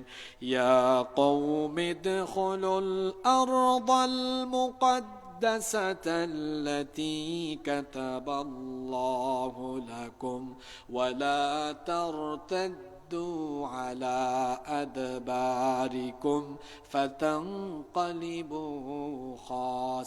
খাসিরিন। তিনি বললেন, হে আমার জাতিগোষ্ঠী, হে আমার সম্প্রদায়, আল্লাহ তাআলা বলেছেন তোমরা এই পবিত্র ভূমিতে প্রবেশ করো, জেরুজালেমে প্রবেশ করো, আল্লাতী কাতাবাল্লাহু লাকুম, যেই ভূমির ভাগ্য আল্লাহ তোমাদের, যেই ভূমির বিজয় আল্লাহ তোমাদের ভাগ্যে লিখে দিয়েছেন। এই বনি ইসরাইলের লোকেরা বলল, হে আমাদের নবী মুসা, কি করে আমরা কি এই শক্তিশালী বাহিনীর মোকাবেলা করব? আমাদের তো কোনো সক্ষমতা নাই, তাদের বিরাট সেনাবাহিনী, আমরা তো দুর্বল, কিভাবে তাদের বিরুদ্ধে আমরা লড়াই করব? আমাদের তো কোনো সক্ষমতা নাই, আমরা ওখানে গেলেই তো মারা যাব। মুসা নবী তখন বললেন, চিন্তিত হয় না, আল্লাহ ওয়াদা করেছেন তোমরা যদি আমার সাথে লড়াই করার জন্য, জিহাদ করার জন্য, যুদ্ধ করার জন্য ওই জেরুজালেমের অঞ্চলে যাও, আল্লাহ ওয়াদা করেছেন তিনি নিজে সাহায্য করে ওই ভূমির বিজয় আমাদের ভাগ্যে লিখে দিবেন। আল্লাহ যেহেতু ওয়াদা করেছেন, আল্লাহ অবশ্যই করবেন, কারণ আল্লাহর ওয়াদা সত্য না মিথ্যা? আর জোরে বলেন, সত্য না মিথ্যা? আল্লাহ তাআলা কোরআনে কারীমে বলেছেন, ওয়ামান আসদাকু মিনাল্লাহি কিলা, তার চাইতে অধিকতর সত্য কথা আর কে বলতে পারে? মুসা নবী তার উম্মতকে বললেন, আল্লাহ যেহেতু ওয়াদা করেছেন, আল্লাহ তার ওয়াদা পূরণ করবেন। সাবধান করে দিচ্ছি, ওয়ালা তারতাদ্দু আলা আদবারিকুম ফাতানকালিবু খাসিরিন, পিছন ফিরে যাও না, যুদ্ধের ময়দান থেকে পলায়ন করো না। যুদ্ধের ময়দান থেকে পলায়ন করা হলো কবিরা গুনাহ। আল্লাহ ওয়াদা করেছেন যেহেতু আল্লাহ অবশ্যই সাহায্য করবেন, পিছন ফিরে যেও না, যদি পলায়ন করো তোমরা ক্ষতিগ্রস্ত হয়ে যাবে। মুসা নবী যখন তার উম্মতকে ডেকে এই কথা বললেন, তার উম্মত তখন তাকে কি জবাব দিল আল্লাহ পরের আয়াতে তুলে দিয়েছেন। ক্বালু ইয়া মুসা ইন্না ফিহা কওমান জাব্বারিন وإنا لن ندخلها حتى يخرجوا منها فإن يخرجوا منها فإنا داخلون তারা বলল, হে মূসা, আমরা ওই ভূমিতে প্রবেশ করব না ততক্ষণ নিজে থেকে নিজেরা ইচ্ছা করে ওই বাহিনী ওই অঞ্চল ছেড়ে যায় না, যতক্ষণ আমরা সেখানে ঢুকবো না ততক্ষণ। তুমি কি জানো না, ইন্না ফিহা কওমান জাব্বারিন, সেখানে এক শক্তিশালী প্রতাপশালী বাহিনী, প্রতাপশালী এক সম্প্রদায় এই জেরুজালেমের অঞ্চলকে শাসন করে। কি করে আমরা তাদের বিরুদ্ধে লড়াই করব? আমাদের তো সক্ষমতা নাই। বনি ইসরাইলের মধ্যে মোট 12টা গোত্র ছিল, 10টা গোত্রের 10 জন লিডার এই কথা বলল, কিন্তু 2 জন আল্লাহওয়ালা পরহেজগার নেতা ছিলেন। তাফসীরের কিতাবে একজনের নাম এসেছে ইউশা বিন নুন আলাইহিস সালাম, আর একজনের নাম হলো কালেব বিন ইউকান্না। এই 2 জন তখন জবাবে বললেন, ক্বালা রাজুলানি মিনাল্লাযীনা ইয়াখাফুনা আন'আমাল্লাহু আলাইহিম আদখুলু আলাইহিমুল বাবা ফাইযা دخلتموه فإنكم غالبون وعلى الله فتوكلوا إن كنتم মুমিনিন। ওই 2 জন আল্লাহওয়ালা পরহেজগার লিডার বললেন, কি করে এমন বেয়াদবিমূলক কথা তোমরা বলতে পারলে? আল্লাহ তো ওয়াদা করেছেন ওখানে গেলে তিনি সাহায্য করবেন, সুতরাং আল্লাহ তার ওয়াদা রাখবেন। তোমরা নবীর কথা মানো, নবীর কথা মেনে চলো, আমরা জিহাদে যাই, লড়াই করতে যাই, সেখানে যদি আমরা যাই অবশ্যই ওয়াদা রক্ষা করে বিজয় দান করবেন কে? আরো জোরে বলেন কে?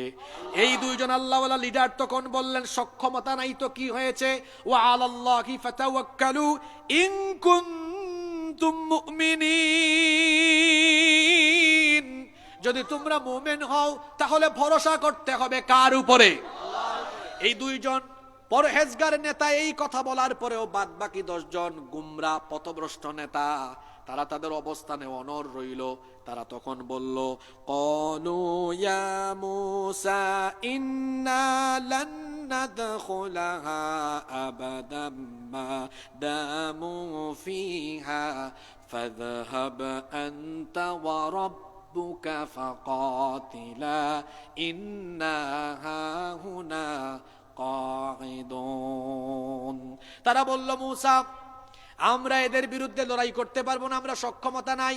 দেখেন বেয়াদবদের কথা শুনেন, এরা বলতেছে, মূসা, যেহেতু তোমার রব তোমাকে জিহাদের কথা বলেছেন, সুতরাং তুমি এক কাজ করো, তুমি আর তোমার রব তোমরা 2 জন মিলে কাফিরদের বিরুদ্ধে লড়াই করো, আমরা বাদ বাকি সবাই এই দৃশ্যটা উপভোগ করি, বসে বসে আমরা দেখি।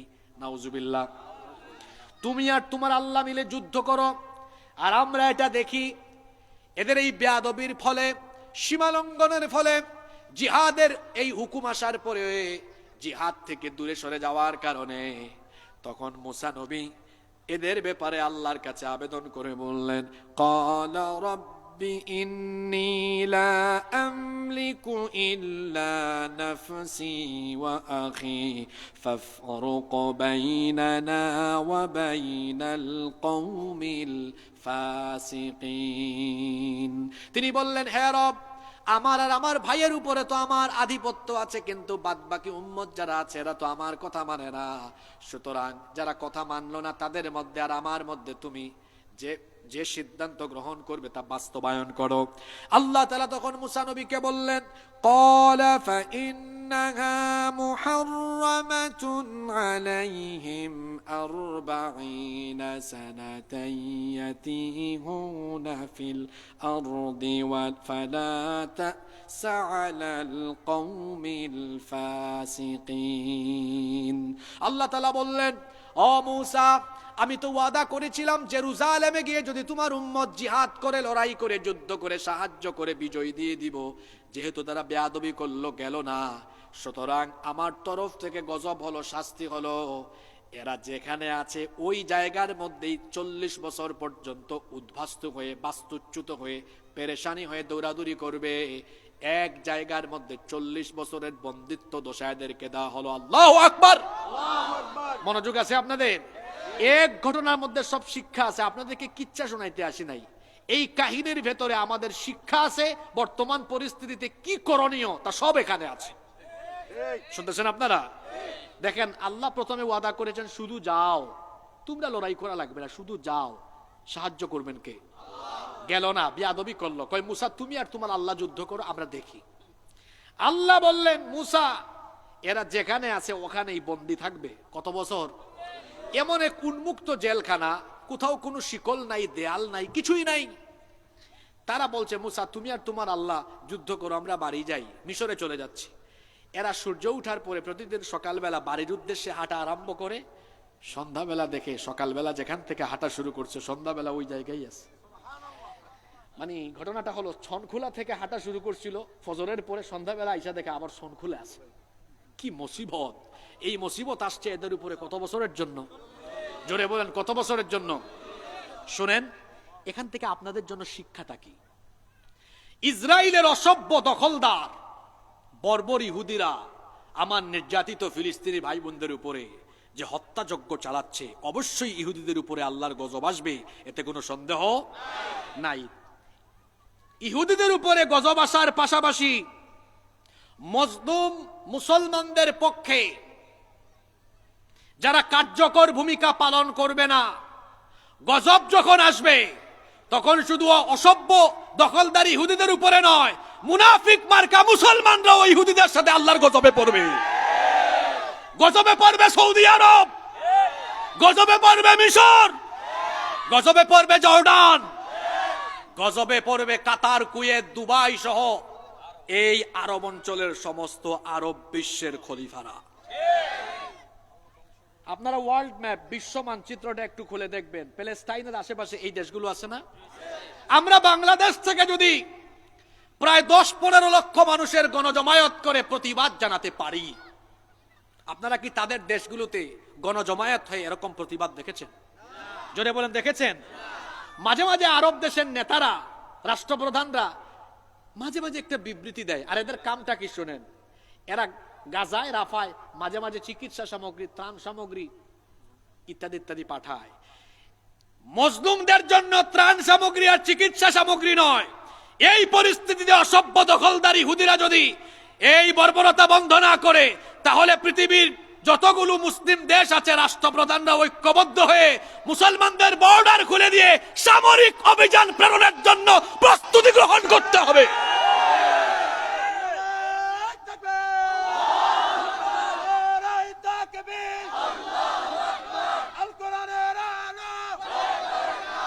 আপনারা ভাববেন না যে আমরা শুধু মাহফিলে, সমাবেশে, বিভিন্ন গণজমায়েতে এভাবে মিছিল আর স্লোগান আর এভাবে আমরা চিল্লায়া কথা বলি আর আমরা বাস্তবে সুযোগ পেলে আমরা যাব না। আরে কাফের মুশরিকরা মৃত্যুকে ভয় করে, ইমানদাররা লড়াইয়ের মাধ্যমে, মৃত্যুর মাধ্যমে শাহাদাতের পথ খুঁজে। সুতরাং গাজায় আর রাফায় যদি আমাদের মজলুম ভাইদের জন্য লড়াই করার জন্য বর্ডার খুলে দেওয়া হয়, বাংলাদেশের কোটি কোটি মুসলমানরা যুদ্ধের জন্য প্রস্তুত রয়েছে। সম্মানিত উপস্থিতি, বলছিলাম বনি ইসরাইলের এই লোকদের উপরে গজব আসছে 40 বছরের জন্য। কোন অপরাধে? জিহাদ ফরজ হওয়ার পরেও জিহাদে না যাওয়ার কথা কি বুঝতে পেরেছেন? এজন্য বলেছি, এখন মজলুমদের পক্ষে যারা কার্যকরী পদক্ষেপ, ভূমিকা, সিদ্ধান্ত নিতে পারছে না, অসভ্য দখলদার ইহুদিদের উপরে আল্লাহর গজব আসবে, এতে কোনো সন্দেহ। কিন্তু এই গজব শুধু তাদের উপরে না, মুনাফিক মার্কা মুসলমানদের উপরেও আসবে। ঘটনা কিন্তু শেষ হয় নাই, মনোযোগ আছে আপনাদের? আমি কি মোনাজাত দিয়ে দিব নাকি? আল্লাহ বললেন এরা 40 বছর এই অবস্থায় থাকবে। এবার যারা বয়স্ক মানুষ ছিল, কয়েক বছর পরে এরা মারা গেল। নেক্সট জেনারেশন, পরবর্তী জেনারেশনের ছেলেপেলেরা চিন্তা করলো আমাদের বাপ দাদারা যে ভুল করছে, আমরা কি ভুল করে এভাবেই থাকবো? না, এটা হতে পারে না। এর মধ্যে আবার মুসা নবীর ওফাত হয়ে গিয়েছে। মুসা নবীর ওফাতের পরে বনি ইসরাইলের দায়িত্ব পেয়েছেন হযরত ইউশা বিন নুন আলাইহিস সালাম। পরবর্তী প্রজন্মের লোকেরা গিয়ে বলতেছে ইউশা বিন নুন আলাইহিস সালামকে, আমরা এই গজব থেকে মুক্তি পেতে চাই, আল্লাহর দরবারে তো আমরা তওবা করলাম। পাশাপাশি আল্লাহ যে আমাদেরকে জিহাদের জন্য, লড়াই করার জন্য, যুদ্ধের জন্য আমাদেরকে হুকুম দিয়েছিলেন, সেই হুকুম পালন করে আমরা জেরুজালেমের এই ভূমিকে মুক্ত করার জন্য, পুনরুদ্ধারের জন্য কাফেরদের বিরুদ্ধে লড়াই করতে আমরা এখন প্রস্তুত আছি। আল্লাহু আকবার।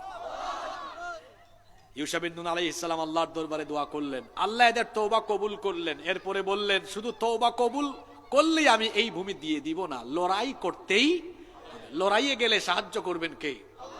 শুনতেছেন আপনারা? এতক্ষণ তো কোরআনের আয়াত বলতেছিলাম, এবার আপনাকে কিছু হাদিসের উদ্ধৃতি দেই। দেখেন সক্ষমতা দিয়ে না, আল্লাহর সাহায্য কেমনে আছে, আল্লাহর সাহায্য কেমনে আসে। যুবক ভাইরা মনোযোগ আছে তো আপনাদের? ভালো করে শোনেন।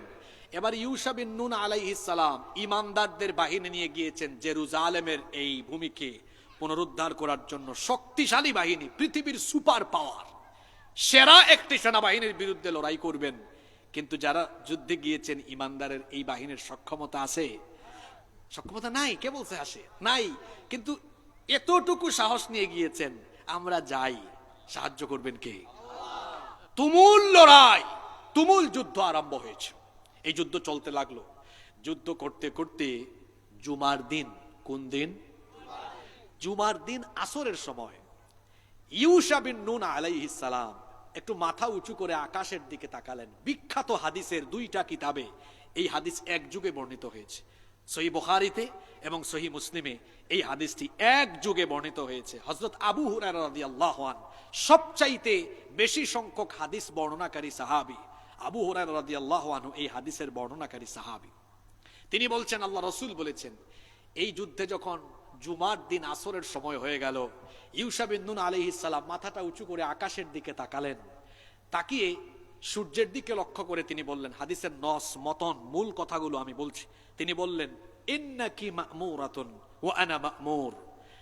তুমি আল্লাহর আদিষ্ট, আমিও আল্লাহর আদিষ্ট। তুমিও আল্লাহর আদেশ মানো, আমিও আল্লাহর আদেশ মানি। সুতরাং তোমার আমার উভয়ের মালিক যেহেতু আল্লাহ, আমার মনের নিবেদনটা আমি বলবো কার কাছে?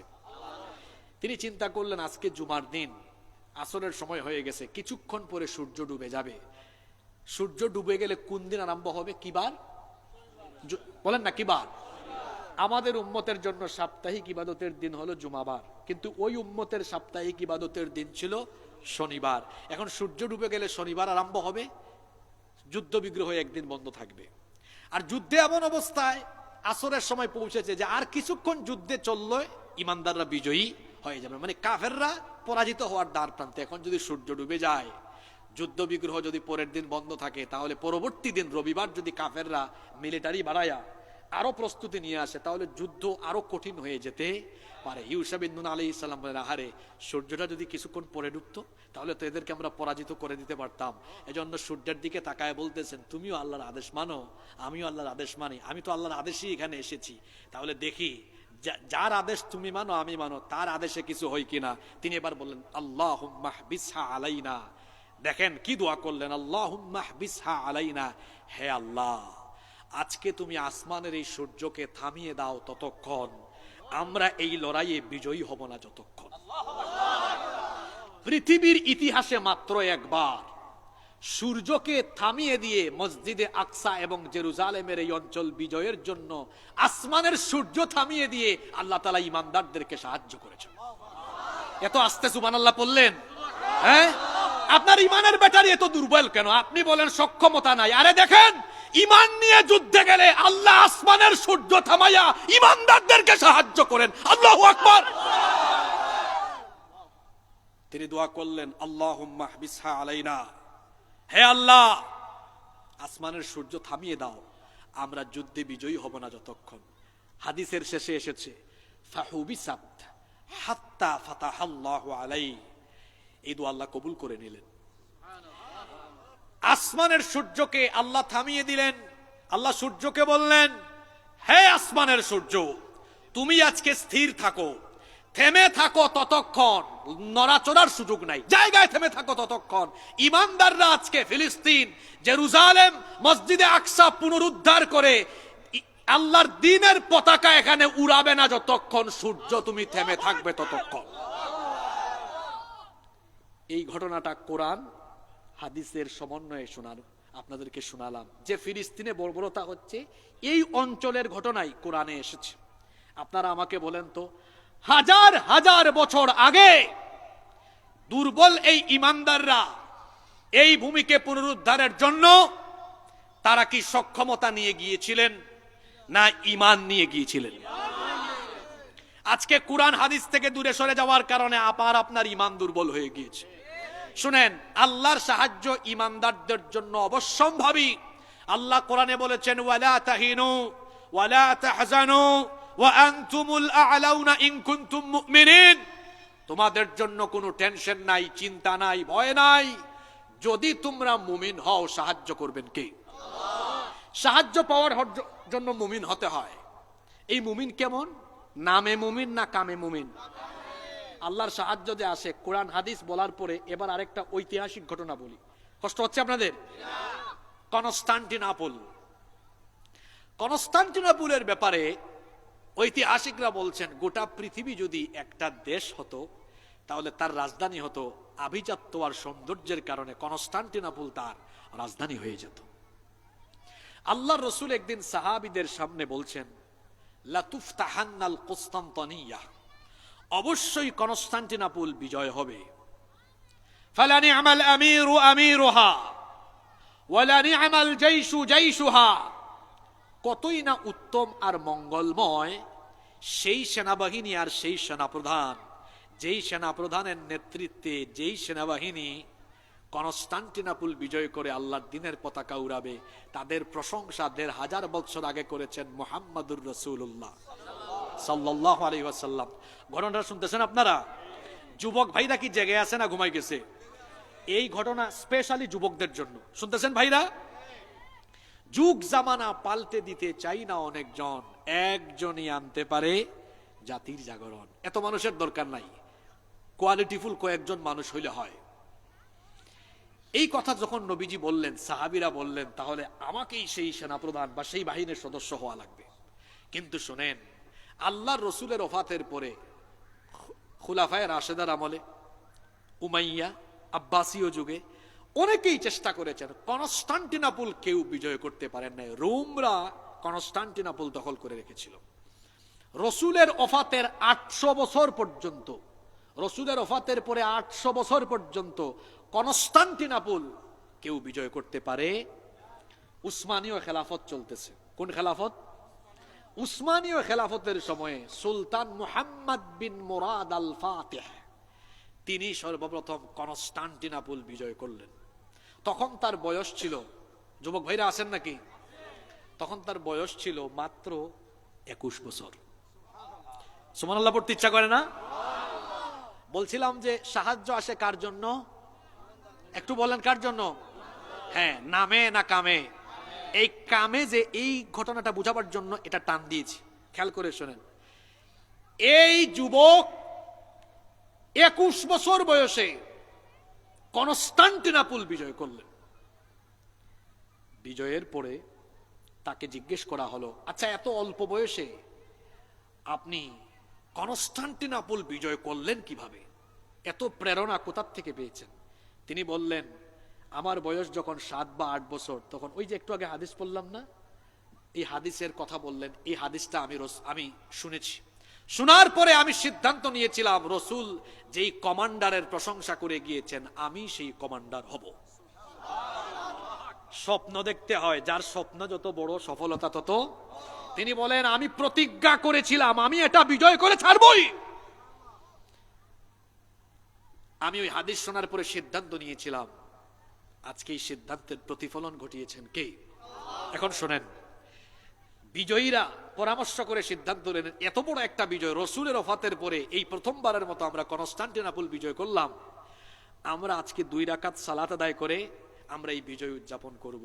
এবার সিদ্ধান্ত হলো, এই নামাজে আজকে ইমামতি করবেন তিনি, বালেগ হওয়ার পর থেকে নিয়ে আজ পর্যন্ত 1 ওয়াক্ত নামাজ জামাতে কাজা করেন নাই যিনি। সুবহানাল্লাহ পড়বেন না? শুধু জামাত না, জামাতে পড়েছে আবার মাআত তাকবীরাতিল উলা, প্রথম তাকবীরের সাথে। আমরা জামাত অনেকেই পড়ি, কিন্তু তাকবীরে উলা ছুটে যায়। সিদ্ধান্ত হচ্ছে আজকে এটা মহান বিজয় আমরা পেয়েছি, এখানে ইমামতি তিনি করবেন যিনি বালেগ হওয়ার পর থেকে আজ পর্যন্ত তাকবীরে উলার সাথে জামাতে নামাজ আদায় করেছেন।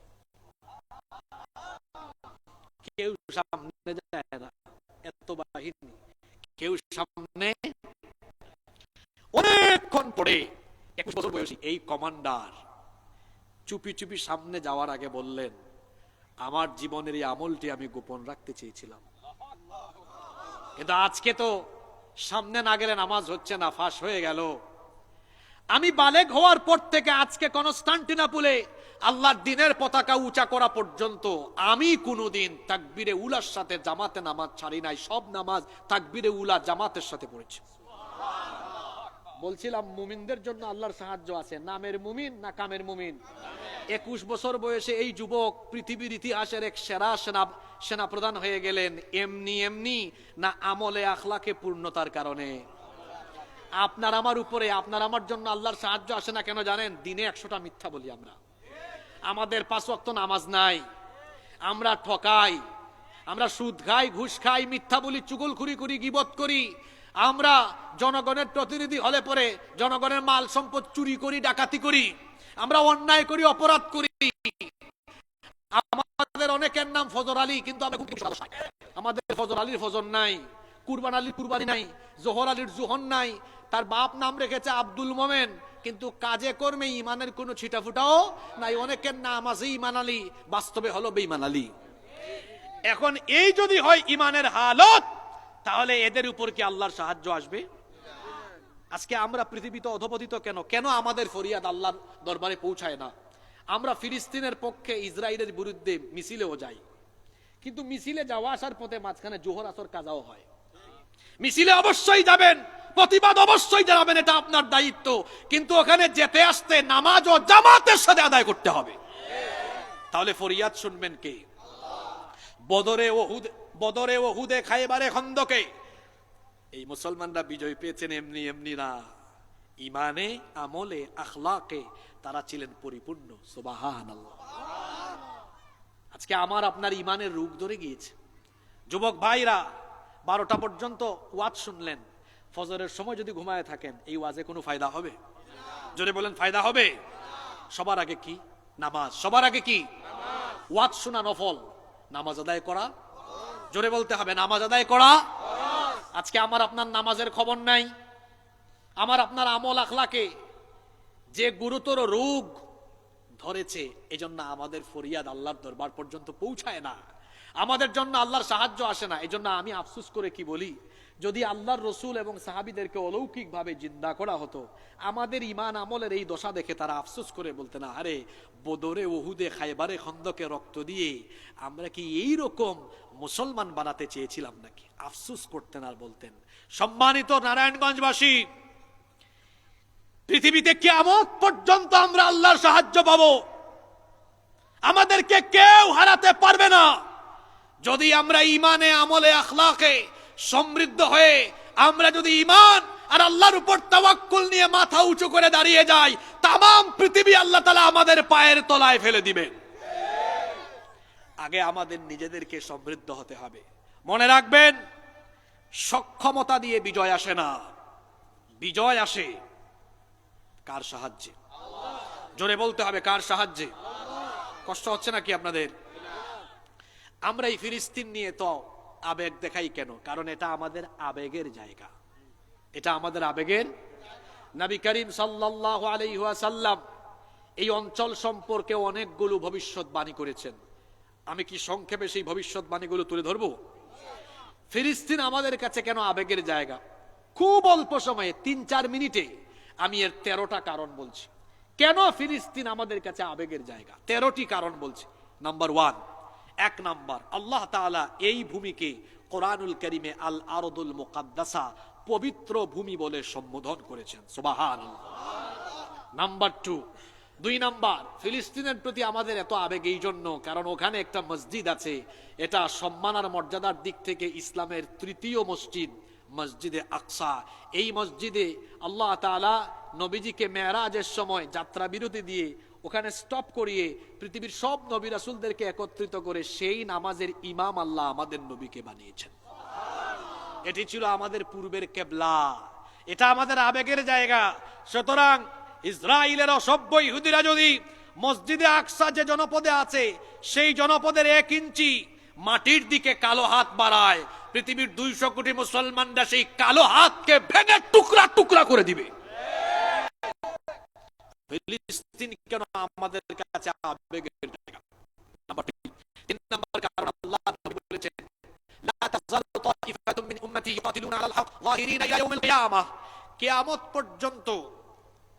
কিয়ামত পর্যন্ত আমার উম্মতের একদল লোক সত্যের উপরে অবিচল থাকবে আর এদের উপর আল্লাহর সাহায্য আসবে।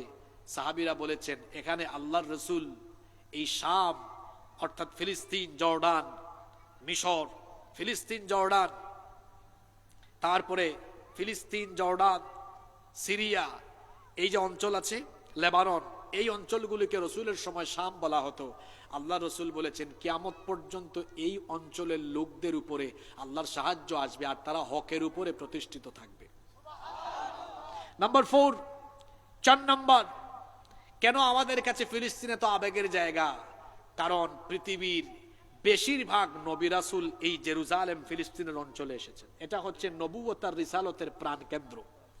নাম্বার 5 নাম্বার, এই ভূমি কেন আমাদের কাছে আবেগের? কারণ আল্লাহর রাসূল এই ভূমির জন্য দোয়া করে গিয়েছেন, আল্লাহুম্মা বারিক লানা ফি শামিনা ওয়া ফি ইয়ামানিনা। হে আল্লাহ, আমাদের শামে, আমাদের ইয়ামেনে, এই শামের ভেতরে ফিলিস্তিনও আছে, আল্লাহ এই ভূমিতে তুমি বরকত দাও। সুবহানাল্লাহ। রাসূল যে ভূমির জন্য, দেশের জন্য বরকতের দোয়া করেছেন, সেই বরকতময় ভূমিতে কারো আস্ফালন পৃথিবীর মুসলমান মেনে নিবে না। নাম্বার 6 নাম্বার, আল্লাহ নবী হাদিসে বলেছেন কিয়ামতের আগে এই ফিলিস্তিনের ভূমিতে, এই শামের ভূমিতে খেলাফত কায়েম হবে। খেলাফত কায়েম হবে, এখান থেকে গোটা পৃথিবীকে শাসন করা হবে। সুবহানাল্লাহ পড়বেন না?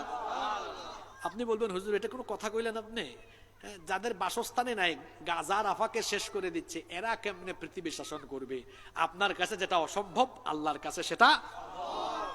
এটা হাদিসে এসেছে, নবীজি বলে গিয়েছেন আমার কথা, আপনার কথা মিথ্যা হতে পারে, রসুলের কথা মিথ্যা হতে পারে না। ইমাম মাহদি আলাইহিস সালাম তিনি জন্ম নিবেন মদিনায়, তার আত্মপ্রকাশ হবে মক্কায়, খেলাফতের হেডকোয়ার্টার হবে এই ফিলিস্তিন বা এই শাম অঞ্চলে।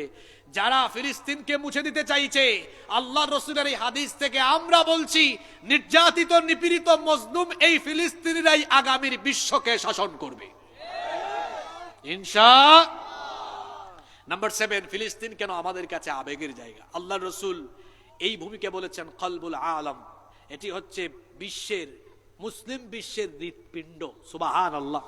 নাম্বার 8, আল্লাহ রাসূল বলেছেন কিয়ামতের আগে শামে গিয়ে, এই অঞ্চলে ফিলিস্তিন বা এই শামের এই অঞ্চলে গিয়ে মুসলমানরা আশ্রয় গ্রহণ করবে, এটা হবে মুসলমানদের নিরাপদ আশ্রয়স্থল। সুবহানাল্লাহ। নাম্বার 9 নাম্বার, এই ভূমি হবে আরদুল মাহশারি ওয়াল মানশার। নবীজি বলেছেন এটা হবে কিয়ামতের ময়দান। 10 নম্বরে আল্লাহর রাসূল বলেছেন আল মালাইকাতু বাসিতু আজনিহাতিহা আলা শাম। শামের এই অঞ্চল, ফিলিস্তিনও যার অন্তর্ভুক্ত, এই অঞ্চলগুলোতে আল্লাহর রহমতের ফেরেশতারা তাদের রহমতের ডানা বিছিয়ে রাখে। নাম্বার 11 নাম্বার, আল্লাহর রাসূল বলেছেন দাজ্জাল যখন পৃথিবীতে আসবে, গোটা পৃথিবী ফিতনায় ছড়িয়ে যাবে, তখন আল্লাহ মক্কা, মদিনা আর শামের এই অঞ্চলকে ফিতনা থেকে হেফাজত করবেন। নাম্বার 12 নম্বর, পৃথিবীর একজন নবীর এখনো ইন্তেকাল হয় নাই, একজন নবী এখনো মারা যান নাই। ওই নবীর নাম কি? যদিও খ্রিস্টানরা দাবি করে তারা ঈসা আলাইহিস সালামকে শুলে চড়িয়ে হত্যা করেছে, কিন্তু তারা যাকে শুলে চড়িয়ে হত্যা করেছে তিনি ঈসা ছিলেন না, তিনি ছিলেন মিস্টার মিসা। তারা যে সৈন্য নিয়ে এসেছিল ঈসা নবীকে, তারা ঘরের চারদিকে ঘিরে ফেলেছিল।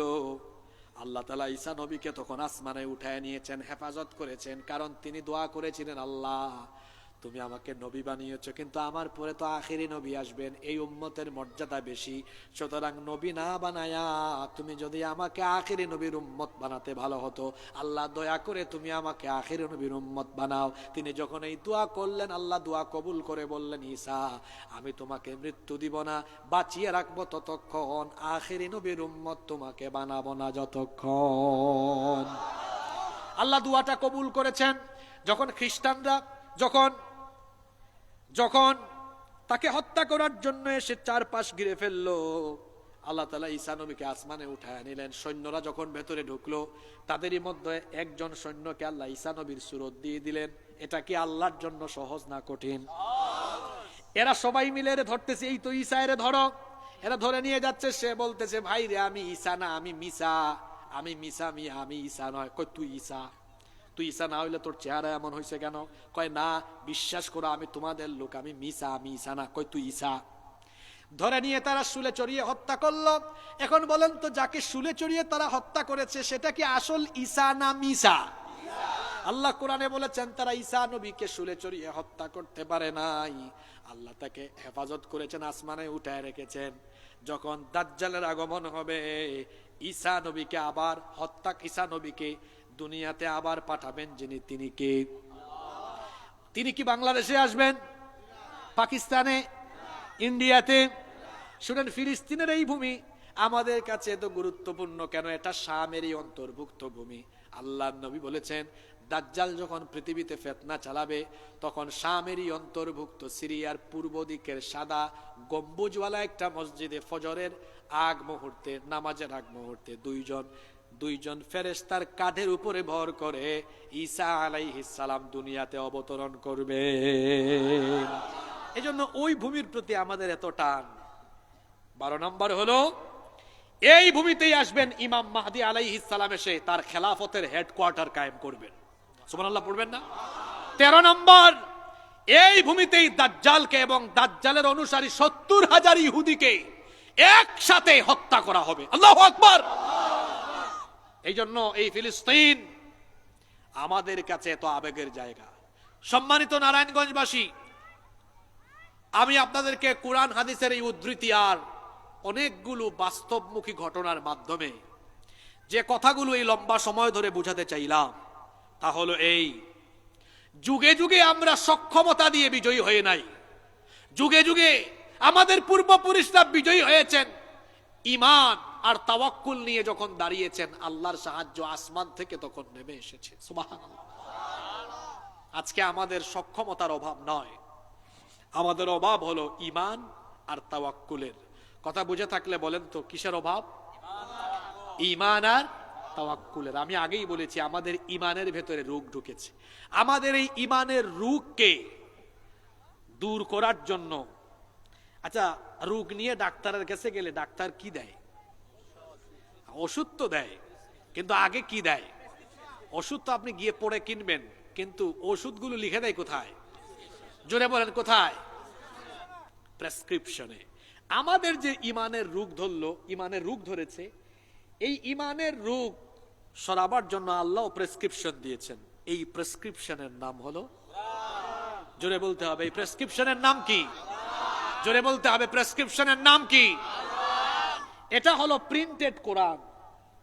আল্লাহর রাসূল হলেন প্র্যাকটিক্যাল কোরআন, জীবন্ত কোরআন। সুবহানাল্লাহ। কোরআন হলো প্রেসক্রিপশন।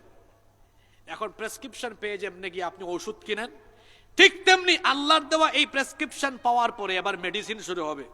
আল্লাহ কোরআনের শুরুতেই বলেছেন, মুমিনের পরিচয় হলো এরা ঈমান আনবে, তারপর নামাজ কায়েম করবে। আল্লাহর প্রেসক্রিপশন পায়া ঈমানের রোগ ভালো করার জন্য 5 ওয়াক্ত নামাজ আমার কি কাজা হবে না আদায় হবে? ফজরের ক্ষণ গেল পরনি নামাজ, জোহরে ও ডুবেছিলে নিয়ে শত কাজ। ফজরের ক্ষণ গেল পরনি নামাজ, জোহরে ও ডুবেছিলে নিয়ে শত কাজ। হেলায় খেলায় গেল আসরের কাল, মাগরিবেও পড়লে না নামাজির সাজ। ফজরের ক্ষণ গেল পরনি নামাজ, জোহরে ও ডুবেছিলে নিয়ে শত কাজ। আমাদের 5 ওয়াক্ত নামাজ কেমনে যায় আরো চমৎকার করে বলেছেন আমার জাতীয় কবি কাজী নজরুল ইসলাম। 5 ওয়াক্ত নামাজের টাইমে কোন টাইমে কি করি দেখেন, কবি কত সুন্দর করে বলছেন, ঘুমাইয়া কাজা করেছ ফজর, তখনও জাগনি যখন জোহর, হেলায় খেলায় কেটেছে আসর, মাগরিবের ওই শুনিয়া যান, এখনো জামাতে হরে শামিল, এখনো এর সাথে আছে স্থান, বাজিছে দামামা বাদ্রে আমামা, শির উঁচু করি মুসলমান, দাওয়াত এসেছে নয়া জামানা, আর ভাঙা কেল্লা উরে নিশান। কতই না বাস্তবিক কথাগুলো কবিতার প্রতিটি লাইনে বলেছেন। আমাদের ফজর যায় কেমনে, কবি বলছেন ঘুমাইয়া কাজা করেছো ফজর। ও আমার বাবা জানরা, ভাই জানরা, এই যে ফজরের নামাজ কাজা করে ঘুমালেন যুবক ভাইয়েরা, জুহরের আগে আপনার জানাজা রেডি হওয়ার সম্ভাবনা আছে না নাই? কেমন করে ঘুমাও তুমি, কেমন করে ঘুমাও তুমি, ফজর করে কাজা, এমন তো হতে পারে জোহরে জানাজা। হতে পারে কিনা? যে কোনো মুহূর্তে মৃত্যু হতে পারে কি পারে না? যে কোনো সময় মৃত্যু হতে পারে। 5 ওয়াক্ত নামাজ কিভাবে কাজা করেন? যদি কিছুক্ষণ পরে মারা যান, আপনি যখন আল্লাহর সামনে দাঁড়াবেন, আল্লাহ প্রথম কোন আমলের হিসাব চাইবেন? সব ওয়াজ জানেন তো আমল করেন না কেন? বলছিলাম ইমানে যে রোগ ধরেছে, এই রোগ ভালো করার প্রেসক্রিপশন দিয়েছেন কে? প্রেসক্রিপশনের নাম কি? এই প্রেসক্রিপশনের প্রথমেই বলা হয়েছে, এই যে প্রথমে বলা হয়েছে না, এই যে প্রেসক্রিপশনটা দেখেন না, একদম প্রথমেই আল্লাহ বলছেন আল্লাযীনা ইউমিনুনা বিল গায়বি, ঈমানদার তো তারা যারা অদৃশ্যের উপর ঈমান আনে, আল্লাহ, ফেরেশতা, এগুলোর উপর আমাদের ঈমান আছে না নাই? আখিরাত, জান্নাত, জাহান্নাম, কবর, এগুলোর উপর ঈমান আছে নাই? আছে না নাই? আল্লাহ বলছেন প্রেসক্রিপশন দিলাম, এবার ঈমান যেহেতু আনছো তো প্রেসক্রিপশন দিচ্ছি, এরপরে কামটা কি করবা? ওয়ায়ুকিমুনাস সালাতা, সালাত কায়েম করবে। এরপরে আল্লাহ তাআলা পুরা কোরআনে প্রেসক্রিপশন দিচ্ছেন আরো কি কি করতে হবে। আল্লাহর ইবাদতের পরে আপনার দায়িত্ব হলো খেদমত করতে হবে কার? আল্লাহর খেদমত হয় নাকি? আল্লাহর ইবাদতের পরে খেদমত করবেন কার? এই প্রেসক্রিপশন গুলো এখানে আছে না? বাবাকে মাকে গলা উঁচু করে কথা বলবেন না, বেয়াদব সন্তান, সব আমল বরবাদ হয়ে যাবে, জাহান্নাম ছাড়া আর কোনো পথ থাকবে না। আল্লাহর প্রেসক্রিপশন, পিতামাতার সাথে সুন্দর আচরণ করো, স্ত্রীর সাথে ভালো আচরণ করো। মহিলাদেরকে আল্লাহ বলেছেন সালেহা, কানেতা, আবেদা হওয়ার জন্য। আল্লাহর ইবাদত করবে, কানেতা, আনুগত্যশীল হবে, আল্লাহর আনুগত্য করবে, রাসূলের আনুগত্য করবে, স্বামীর কথা মতো চলবে, স্বামীর খেদমত করবে। প্রেসক্রিপশন আছে কোরআনে, সুদ খাবে না, ঘুষ খাবে না, চুগলখুরি করবে না, অন্যায় করবে না, মানুষের হক নষ্ট করবে না, চাঁদাবাজি করবে না, আরেকজনের আইল ঠেলাঠেলি করবে না, আত্মীয় স্বজনের হক নষ্ট করবে না, প্রতিবেশীর হক নষ্ট করবে না। কি করবে কি করবে না, আদেশ নিষেধ সব কোরআনে আছে না নাই? ইমানে যে রোগ ধরেছে, এই রোগ ভালো করে নিজেকে পাক্কা ইমানদার বানানোর জন্য নিজের জীবনকে আল্লাহর দেওয়া কোরআনের রঙে রঙিন করতে, এই জন্য কি করতে হবে? শুধু বছরে একদিন তাফসীর মাহফিলের আয়োজন করে তাফসীর শুনতে হবে না, সারা বছর কোরআনের সাথে লেগে থাকতে হবে। এখন সারা বছর কেমনে কোরআনের সাথে আপনারা লেগে থাকতে পারবেন, আমি ছোট্ট একটা পরামর্শ দিয়ে এরপরে আপনাদেরকে নিয়ে মোনাজাত করব। এই পরামর্শটা কি আপনারা সবাই বাড়ি নিয়ে যেতে পারবেন? পারবেন না ইনশাআল্লাহ? কোরআনের 6000-এর উপরে আয়াত আছে। এই যে আমার হাতে কোরআন, মাশাআল্লাহ, এটা খুবই ভালো, এটা সৌদি আরবের প্রিন্ট, এটা খুবই ভালো। তো এই যে কোরআন, এটা এখন আমাদের বাংলা, আমাদের ভাষা বাংলা, বাংলা অনুবাদ করা অনেক তাফসীর বাজারে আছে না? তাফসীর ইবনে কাসির আছে, মারিফুল কোরআন আছে, তাফসীরে জালালাইন আছে, তাফহিমুল কোরআন আছে, তাফসীর ফি জিলালিল কোরআন আছে। আমি 5টা তাফসীরের নাম বললাম, আরো আছে। এগুলো বাংলা পাওয়া যায় কি যায় না? আপনি বাংলা এক সেট তাফসীর, বেশি না, 2-3 হাজার টাকা দাম। যে ধনী মানুষ এই বন্দরের, 2-3 হাজার টাকা ব্যাপার না আপনাদের কাছে। এক সেট তাফসীর কিনে বাড়িতে রাখেন। এবার আসেন তো, খালি ওয়াজ শুনলেই তো আপনি ইমানদার হতে পারবেন না। রোগ ভালো করার জন্য এই গোটা প্রেসক্রিপশনটা একবার পড়েন। পড়বেন কেমনে শুনেন, ফর্মুলাটা নিয়ে যান। প্রতিদিন যদি আপনি মাত্র 5 আয়াত, জোরে বলেন কয় আয়াত? অর্থ আর ব্যাখ্যা সহ পড়েন, সময় লাগবে 10-15 মিনিট, ফজরের নামাজের পড়ে ফেলেন। প্রতিদিন 5 আয়াত করে পড়লে, আমি ক্যালকুলেটরে হিসাব করে বলতেছি, পুরা কোরআন শেষ করতে আপনার সময় লাগবে 4 বছর মাত্র। 5-এর জায়গায় 10 করেন, ডেইলি 10 আয়াত করে পড়েন, সময় লাগবে কয় বছর? 20 আয়াত করে পড়েন, সময় লাগবে 40 আয়াত করে পড়েন, সময় লাগবে 6 মাস। 80 আয়াত পড়েন, কয় মাস? সুন্দর সিলেবাস দিয়ে গেলাম না? মনে